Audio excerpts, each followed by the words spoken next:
सोचो, अगर तुम्हें अचानक पता चले कि इंसानी रिश्तों की सबसे बड़ी सच्चाई कभी किताबों में पढ़ाने के लिए थी ही नहीं। वो सच जो इतना असहज था कि उसे प्यार, इज्जत और नैतिकता जैसे शब्दों के नीचे दबा दिया गया। अगर मैं तुमसे कहूं कि इंसान जिसे प्यार कहता है असल में वो दिमाग के कुछ प्राचीन सर्किट्स का खेल है, और जिन लोगों ने इसे समझ लिया उन्होंने रिश्तों में कभी भीख नहीं मांगी। फ्रायड को लोग एक बूढ़ा मनोवैज्ञानिक समझते हैं जिसने कुछ अजीब थ्योरीज दी, लेकिन हकीकत ये है कि उसने वो देखा था जो आज भी ज्यादातर लोग देखने से डरते हैं। उसने इंसान के अवचेतन को नहीं, उसकी कमजोरी को पढ़ा था, खासकर उस जगह को जहां चाहत तर्क से ज्यादा ताकतवर हो जाती है। और यही वजह थी कि उसके कुछ काम कभी खुलेआम पढ़ाए ही नहीं गए, क्योंकि अगर हर इंसान ये समझ लेता कि आकर्षण कैसे पैदा होता है तो दुनिया के आधे रिश्ते उसी दिन टूट जाते। जरा रुक कर सोचो, अगर प्यार सच में सिर्फ अच्छाई, समझदारी और ईमानदारी से चलता तो आज इतने लोग अकेले क्यों होते? इतने तलाक, इतनी खामोश शादियां और इतनी थकी हुई पीढ़ियां क्यों होती? शायद इसलिए क्योंकि हमें वो सिखाया गया जो सुनने में अच्छा लगता है, न कि वो जो सच है। फ्रायड ने देखा कि चाहत कोई भावना नहीं है, वो एक प्रतिक्रिया है, एक केमिकल और साइकोलॉजिकल प्रतिक्रिया। दिमाग उस चीज की तरफ नहीं भागता जो उसे हर वक्त मिल जाए, बल्कि उस चीज की तरफ भागता है जो उसे पूरी तरह समझ में ना आए।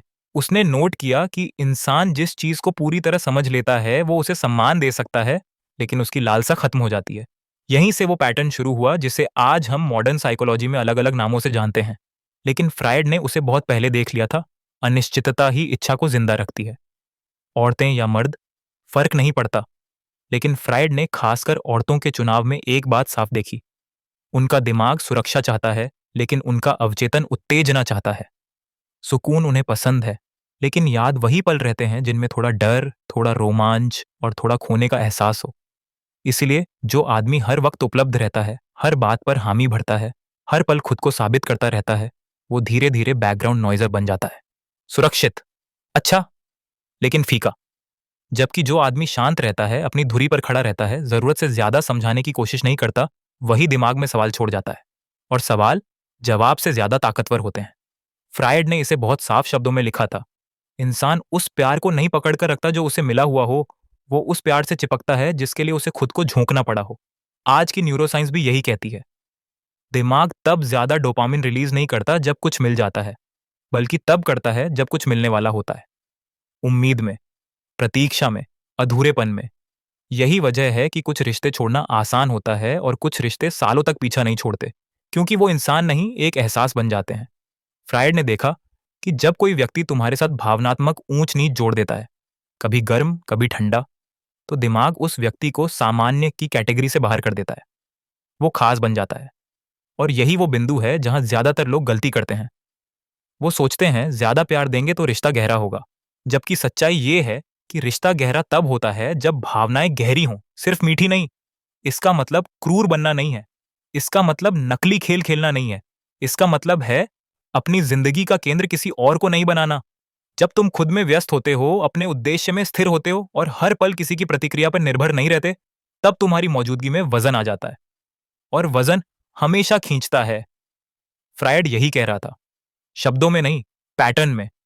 उसने देखा कि आकर्षण तब मरता है जब सब कुछ अनुमान लगाने लायक हो जाता है। जब कोई इंसान यह जान ले कि तुम कल भी वहीं रहोगे, परसों भी और हर हालत में, तब दिमाग आराम में चला जाता है। और जहां आराम है वहां जुनून नहीं टिकता।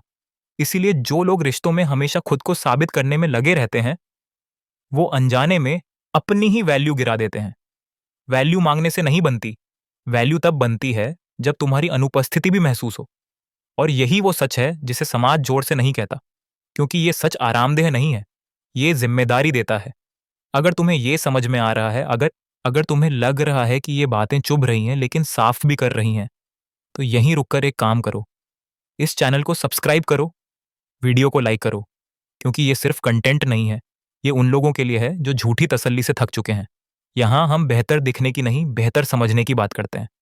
और अगर तुम्हें लगता है कि ऐसे और सच सुनने चाहिए जो मीठे नहीं लेकिन मजबूत बनाते हैं, तो जुड़े रहो, क्योंकि अंत में जो लोग याद रह जाते हैं वो सबसे अच्छे नहीं होते, वो होते हैं जो इंसान को कुछ महसूस करा देते हैं।